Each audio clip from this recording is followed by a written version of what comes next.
Entonces, bueno, yo sí siempre quiero hablar entre la ciudad y el campo. Y el tema de la ciudad y el campo es precisamente engancho con lo que acaba de decir Ricardo, ¿no? Que es que muchas veces queremos estudiar desde las ciudades lo que nos da el campo. Y es, si quieres, bueno, me ha puesto en concreto, si quieres poner el PowerPoint y ya mirad eso que tenemos ahí, ¿vale?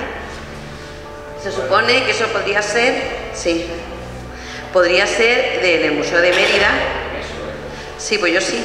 Entonces, en el Museo de Mérida sería una representación, sí, de, bueno, pues de lo que se podría encontrar en un museo en una gran ciudad que fue Mérida, en unos restos de pronto cuando se aparece el Palacio de Mayorazgo de Cáceres, que si pudiéramos ir mañana, los que estéis en Cáceres, pues no nos lo van a abrir, pero otra vez, la próxima vez que vengáis sí, es como de pronto se encuentran restos romanos, de pronto nos hablan de la historia de las ciudades, y sin embargo no nos damos cuenta de lo que nos habla el campo.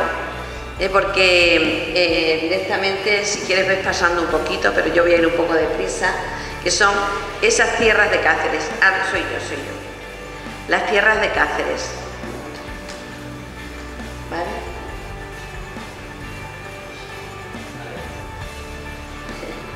¿Me deja? Ahora.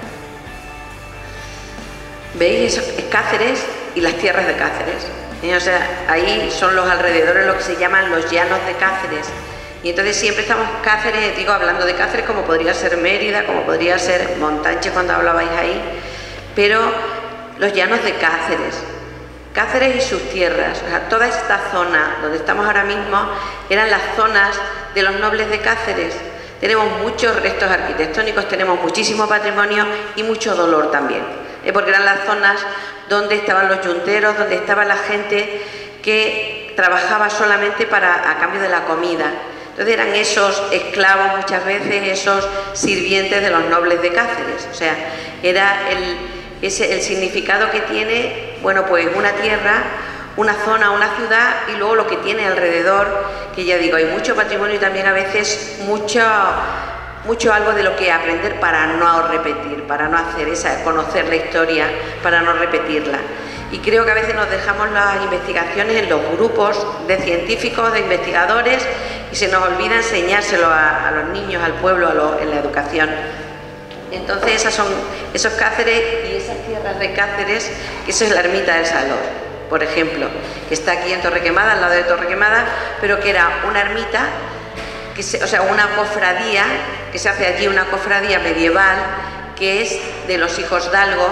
Esta mañana se lo estaba contando a los italianos, a nuestros 3 jóvenes italianos, que están investigando ellos, que están sacando todo lo que son los abanderados, aquellas costumbres bonitas que de pronto desaparecieron en algunos momentos y que se están recuperando. Pues el tema, por ejemplo, de la cofradía, de una cofradía medieval, y a veces nos vamos a buscar por ahí las cofradías medievales, saber algo más para hacer esas recreaciones, y a nosotros se nos olvida que en las tierras de Cáceres también había una cofradía medieval, ¿no? Una cofradía,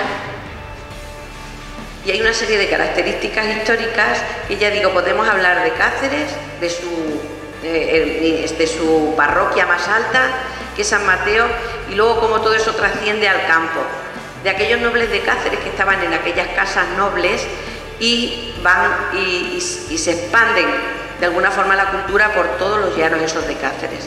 Y ese ejemplo muy fuerte y muy claro, que es San Mateo y la cofradía del Salor, porque esa cofradía de la Virgen del Salor ha quedado, bueno, yo no me voy a parar aquí, pues lo voy a pasar ya deprisa porque no quiero, pero habría muchísimo, digo, porque no quiero dedicarle tiempo, ¿no? Pero podríamos estar 5 días seguidos para decir cómo enseñar la historia de Cáceres en concreto, por ejemplo, pero sería la historia de cualquier lugar desde el campo. Todo eso que estaba diciendo Ricardo antes, de que se podrían crear otras muchas cosas, muchas empresas, otros muchos negocios, otras muchas actividades, es porque la historia se podría explicar desde el campo y siempre la queremos explicar desde las ciudades. Entonces ahí, cuando ha dicho Ricardo antes que le gusta que saquen eso, pues esos restos romanos los encontramos en Torrequemada, y los tenemos en Torrequemada porque todo esto que es patrimonio lo tenemos que tener todos en común, y sobre todo porque a nosotros desde el museo de las Veletas de Cáceres, nos dijeron que podemos hacer centros de patrimonio y que ellos nos pueden ceder el material sin problema, haciendo museos dispersos, que es la idea que tenemos nosotros también. Que es decir, si esto se ha encontrado, por ejemplo, en Torrequemada, en Torre Orgaz o tal, ¿por qué no hacer centros dispersos para que la gente, ahí estamos hablando de trabajos, fijaros, para que la gente pueda hacer ese recorrido? Porque yo puedo ir al Museo de Mérida, pero está descontextualizado, pero de pronto voy y estoy en la ermita de Salor y estoy viendo esas tumbas, voy a la torre de, bueno, antes me estaba diciendo del Cachorro, Fran, es como investigar desde el campo lo que queremos siempre investigar desde las ciudades. Y entonces le daríamos muchísima más importancia a todo esto, que nos parece que nos tenemos que ir, que hay que ir a buscar otras cosas, porque de pronto nos damos cuenta de que tenemos un patrimonio importante. Bueno, yo ya digo, lo voy a pasar deprisa, ¿vale, Fran? Lo voy a pasar yo deprisa y solamente decir que, fijaros, lo voy a ver desde aquí, ¿vale? Porque un poco rollo lo de no ver lo que hay, que es lo que fue la conquista de Cáceres, por ejemplo, bueno, todo lo que son esas tierras, que ya sabéis que los reyes que hacían, pues repartían las tierras entre los que les habían ayudado en sus batallas, ¿no? Entonces, bueno, pues aquí sí, esto ya lo estuve investigando, Ricardo, en su momento, que era en qué momento aparecían todos estos pueblos, que eran de las ciudades de, o sea, de los llanos de Cáceres, que nos fuimos recorriendo todos, mirando lo que había, y pues lo que sería ese mapa que pusimos antes, esta mañana cuando hemos presentado, ese lugar, esas tierras de aquellos nobles, ¿no? Y la ermita del Salor, y ya está. Yo ya digo que yo os dejo así como de pronto ventanas abiertas, y os digo porque aquí estamos muchos que somos educadores, estamos formando a personas que van a tener empresas, que van a ser maestros en el futuro, que van a formar a los próximos a los ciudadanos que son ya, pero que van a ir creciendo y que se van a ir formando en el conocimiento de nuestro patrimonio, y ahí teníamos muchísimo que decir. O sea, lo dejo abierto ahí, lo paso, y es otra vez San Mateo, el significado de San Mateo y el significado de esa cofradía medieval, que ni era machista ni era clasista, porque eran de hombres y mujeres, y eran además de los nobles con sus vasallos. Fijaros, los llamo vasallos porque aparecían sus artesanos, sus escuderos, y estaban todos en la cofradía y se reunían todos para convivir. Ese deseo de convivencia que tenemos, que se ve también en los pueblos, porque parece que donde la gente convive y disfruta en las ciudades, y no nos damos cuenta de la importancia que tienen esa vida en los pueblos, ¿no? Que nada más las vemos en el verano, pero que no es real.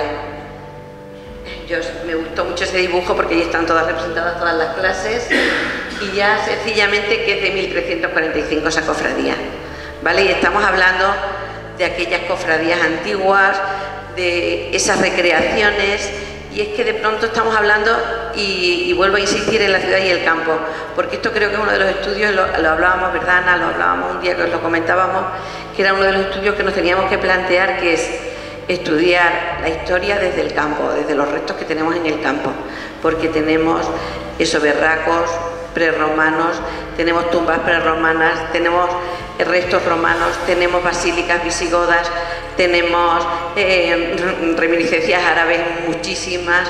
¿Qué pasa? Luego llega el Renacimiento. ¿Qué pasa cuando las campanas dejan de ser campanas de los visigodos y se convierten en lámparas para los árabes, y luego vuelven a ser otra vez campanas para llamar a la oración? Entonces, todo eso que lo tenemos que estudiar desde el campo, porque hay muchísimo para trabajar sobre el campo, y así cuando lo estudiamos desde el campo es que vayamos al campo a estudiarlo. Entonces, que pidamos a ver cómo, porque estoy hablando como de una forma diferente, y que tenemos que buscar entre todos, y enganchando con lo que comentaba Ricardo, ¿vale? Entonces, nada más, que sigamos sobre ello. Ya creo que tendremos mucho más tiempo de hablar en otros momentos, ¿no?